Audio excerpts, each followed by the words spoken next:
Welcome back to my channel. नमस्कार मित्रांनो, मी आहे गौतमी आणि कुक विथ गौतमीमध्ये आपलं पुन्हा एकदा स्वागत आहे. तर मित्रांनो, गणेशाचे आगमन लगेच होणार आहे. तर गणेश चतुर्थी निमित्त मी आज तुम्हाला हे मोदकाची रेसिपी घेऊन आलेली आहे. परफेक्ट मोदक बनवण्यासाठी काय काय टिप्स लागणार आहेत त्या या व्हिडिओच्या माध्यमातून मी तुमच्यासोबत शेअर करणार आहे. तर व्हिडिओ असा शेवटपर्यंत नक्की पहा, जेणेकरून स्टेप बाय स्टेप तुम्हाला हा जे रेसिपीचा मोदक बनवण्याचा प्रकार जो आहे तुम्हाला व्यवस्थित असा कळून येईल.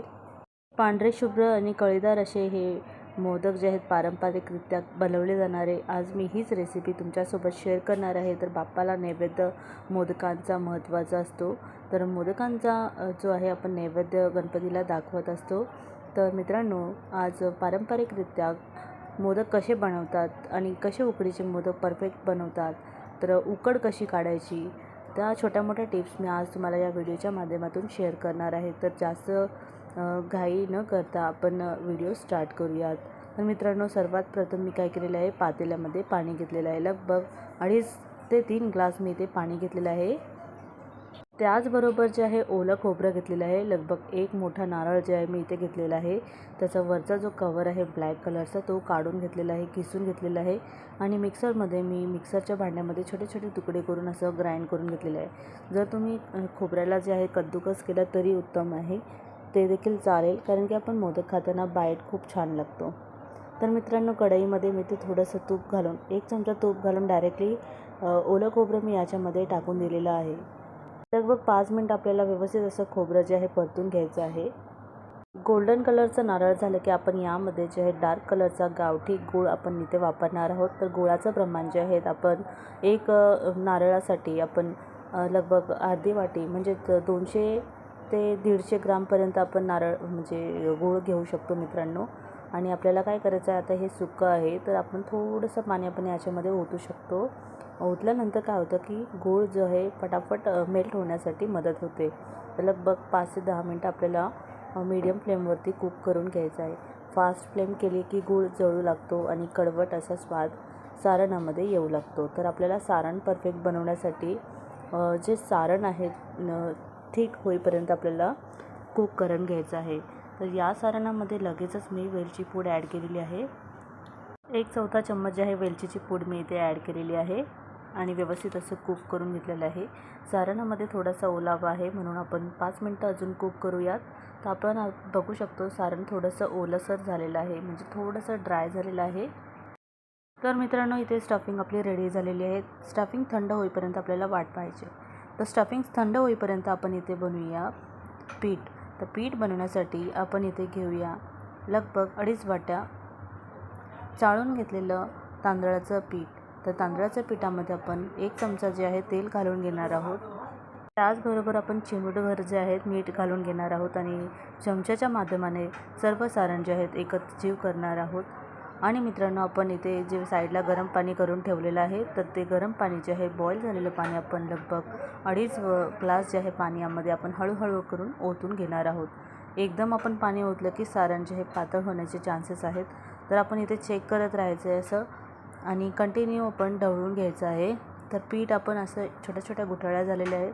तर आपण चेक करू शकतो की आपलं पीठ जे आहे जास्त पातळ होणार नाही.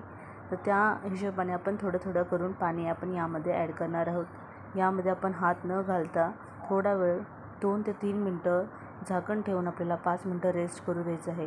जेणेकरून आपण जे पाणी गरम घातलेलं आहे पिठामध्ये थोडा तेल आपण ॲड केलेलं आहे, तर ते थोडंसं पीठ आपलं मऊ होण्यासाठी आपण थोडंसं झाकण ठेवून द्यायचं आहे.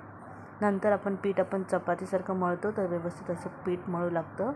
यासाठी आपल्याला थोडा वेळ 5 मिनटं रेस्ट करून नंतर पीठ मळून घ्यायचं आहे. तर पीठ चिकटू लागतं तेव्हा आपल्याला काय करायचं आहे की थोडंसं हातावरती तेल घ्यायचं आहे आणि पीठ व्यवस्थित असं गव्हाच्या पिठासारखं आपण व्यवस्थित एकजीव करून मळून घ्यायचं आहे. जेवढं जास्त आपण पीठ मळणार तेवढे छान आणि सुबक असे शेपचे जे आहे मोदक बनतील.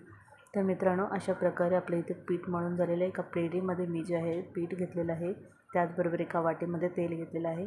थोडंसं हातांना तेल लावलेलं आहे. आपल्याला जेवढ्या आकाराचा मोदक बनवायचा आहे तेवढ्या आकाराची आपल्याला छोटीशी चपटी पुरी आपण या प्रकारे आपण हाताने प्रेस करून बनवायची आहे. लेफ्ट हँडचे फिंगर जे आहेत आपण सेंटरमध्ये ठेवायचे आहेत आणि अंगठा दोन्ही आपण सेंटरमध्ये ठेवून कॉर्नरची साईड आपण कडेची पातळ बाजू आपण करत जाणार आहोत, जेणेकरून पाकळ्या आपल्या बनवताना जे आहेत सुबक अशा दिसतील. त्याचबरोबर आपण जो मोदक बनवणार आहोत तर त्याची शेंडी जी आहे दाट न होता कामात, त्यामुळे आपल्याला जे आहेत कॉर्नरचे जे काठ आहेत आपल्याला थोडेसे पातळच असे ठेवायचे आहेत. तर या प्रकारे जे आहेत आपण चिमटीच्या सहाय्याने आपण असं करून हलकं जास्त प्रेस न करता अशा पाकळ्या बनवून घ्यायच्या आहेत. तर ही झाली सोपी पद्धत.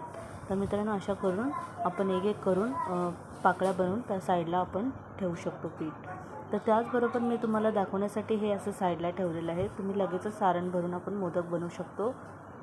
तर इथे काय झालेलं आहे, टाईम सेव्ह होण्यासाठी मी फटाफट जे आहे तिथे पाकळ्या बनवून घेतलेल्या आहेत. कारण की पाणी जे आहे गरम होण्यासाठी उकडण्यासाठी जे आहे मी साईडला पातेल्यामध्ये पाणी ठेवलेलं आहे.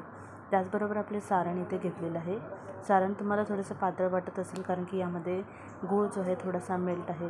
तर हरकत नाही मित्रांनो, तो देखील मी तुम्हाला दाखवत आहे.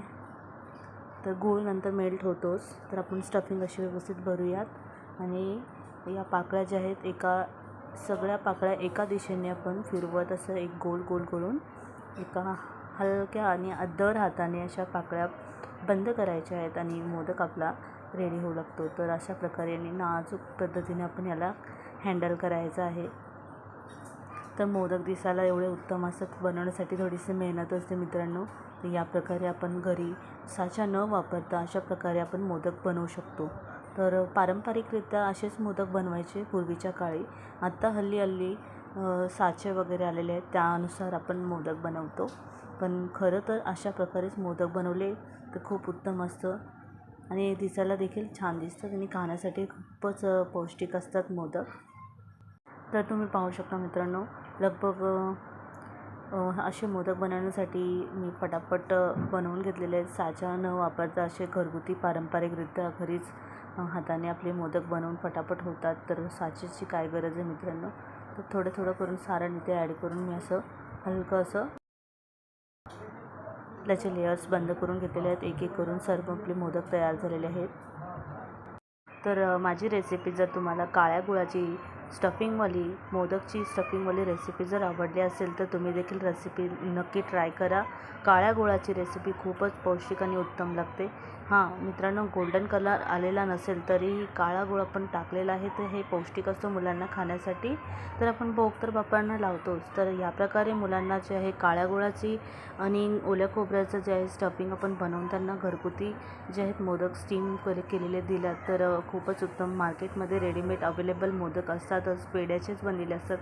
पण बाहेरच्या मार्केटमधल्या वस्तू देण्यापेक्षा आपण मुलांना घरगुती पारंपरिकरित्या बनवलेले मोदक दिले तर खूपच उत्तम होईल. कारण की हे पौष्टिक आहेत गुणधर्म यामध्ये. आणि तसंच खोकला कफ वगैरे असेल तर जे आहेत हे दूर करण्यासाठी हेल्प करतो काळा गूळ. तर आपण या प्रकारे काळ्या गुळाचे जे आहेत मोदक पौष्टिक बनवलेले आहेत. तर या प्रकारे आपण एक करून सगळे स्टीमरमध्ये ठेवलेले आहेत. म्हणजेच एका टोपामध्ये मी पाणी बॉईल होण्यासाठी ठेवलं, त्याचवरती मी जे आहे ठेवलेली आहे चाळणी आणि चाळणीला मी तेल लावून घेतलेलं आहे आणि एक करून आपण व्यवस्थित असे 20 ते 25 मिनटं उकडीचे मोदक आपल्याला बनवायचे आहेत. झाकण ठेवून द्यायचं आहे किंवा प्लेट आपण झाकायची आणि 20 ते 25 मिनटं आपल्याला स्टीम करून 15 ते 20 मिनटं कुक केलं तरी चालेल. तर मित्रांनो, तुम्ही पाहू शकता इथे आपले जे आहेत मोदक इथे व्यवस्थित असे स्टीम झालेले आहेत. स्टीम झाल्यानंतर एका प्लेटीमध्ये जे आहेत मी सगळे मोदक काढून घेतलेले आहेत. तर तुम्हाला इथे दाखवते माझी स्टफिंग जी आहे कशी झालेली आहे. तर तुम्ही पाहू शकता थोडीशी डार्क कलरची आणि गोल्डन कलरची अशी स्टफिंग दिसत आहे. मित्रांनो, तुम्ही देखील ही रेसिपी ट्राय करा. खूपच उत्तम, पौष्टिक आणि पारंपरिकरित्या बनवलेले मोदक आहेत. तर व्हिडिओ तुम्हाला आवडलाच असेल तर माझ्या चॅनलला लाईक करा, सबस्क्राईब करा, तसे शेअर केले तरी उत्तम आहे. कारण की तुमच्या सपोर्टमुळे माझं चॅनल इथंपर्यंत आलेलं आहे. मित्रांनो, माझं चॅनल व्यवस्थित असं ग्रो होत चाललेलं आहे. मित्रांनो, थोडंसं तुमच्या सपोर्टची गरज आहे. तर या रेसिपी जर आवडली असेल तर माझ्या चॅनलला आणि माझ्या रेसिपीला तुम्ही नक्कीच व्हायरल कराल, माझी अशी विनंती आहे मित्रांनो. कारण की खूपच मेहनतीचे आणि चांगले आणि असे कोणाचीही कॉपी न करता बनवलेले व्हिडिओ आहेत. तर मला असं वाटतं की माझे प्रेक्षक जे आहेत त्यांना माझ्या रेसिपीज आवडतात. तर तुम्ही प्लीज मला माझ्या चॅनलला सपोर्ट करा. कारण की आता 500 सबस्क्रायबर होत आलेले आहेत. 500 सबस्क्रायबर आणि वॉच टाईम थोडासा बाकी आहे. तर थोडासा सपोर्टची गरज आहे. आजसाठी एवढंच मित्रांनो. Bye bye, take